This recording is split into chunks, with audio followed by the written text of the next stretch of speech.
যে সংবিধান যদি আবার নতুন করে প্রবর্তন হয় তাহলে আসলে সমস্যাটা কোথায়? দেখেন, 1 সাগর রক্তের বিনিময়ে অর্জিত আমাদের সংবিধান, সেই সংবিধানকে আপনি পরিত্যাগ করবেন কেন, বাতিল করবেন কেন, নতুন করে লেখার প্রয়োজনীয়তা হবে কেন?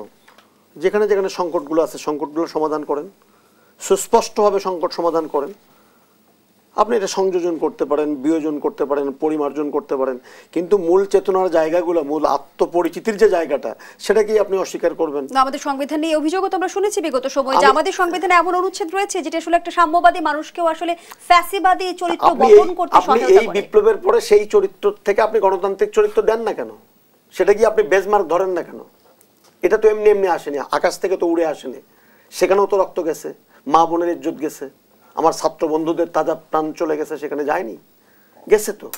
আজকে 24 আমরা শ্রদ্ধার সাথে স্মরণ করি, আপনি 71 স্মরণ করবেন না, 69 স্মরণ করবেন না, 52 স্মরণ করবেন না, 90-এর স্বৈরাচার বিরোধী এরশাদকে শ্রদ্ধার সাথে স্মরণ করবেন না। 24-এর কাছে 71 কি উপেক্ষিত?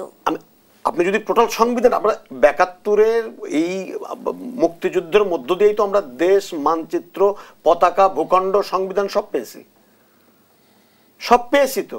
তারপরে না 24 ঘটেছে এই ফ্যাসিজমের চরম প্রতিবাদ হিসাবে 1500 জন মানুষের রক্তের বিনিময়ে।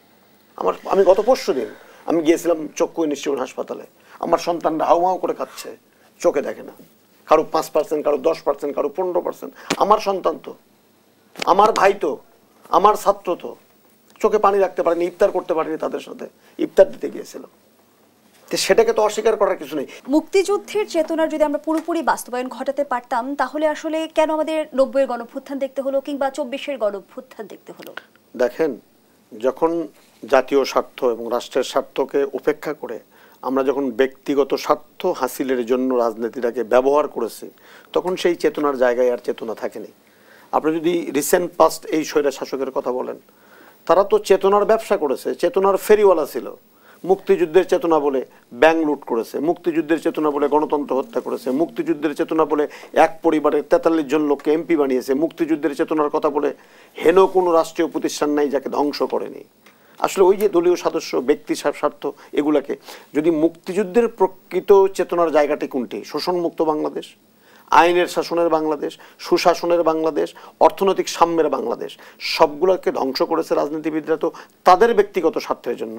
আজকে আপনি দেখেন না রাজনীতিবিদদের ব্যাংক হিসাবগুলো আপনি দেখেন, এবং সেই রাজনীতিবিদদের ছত্রছায়ায় আপনি সাংবাদিক না, সব সাংবাদিক না, কিছু কিছু সাংবাদিক নেতাদের আপনি ব্যাংক হিসাবগুলো দেখেন, আপনি চাকরিজীবীদের ব্যাংক হিসাবগুলো দেখেন। তো মুক্তিযুদ্ধের চেতনাকে আমরা ঝান্ডা হিসেবে ব্যবহার করেছি, বাস্তবে প্রয়োগ না করে ব্যক্তিগত স্বার্থকে আমরা প্রাধান্য দিয়েছি।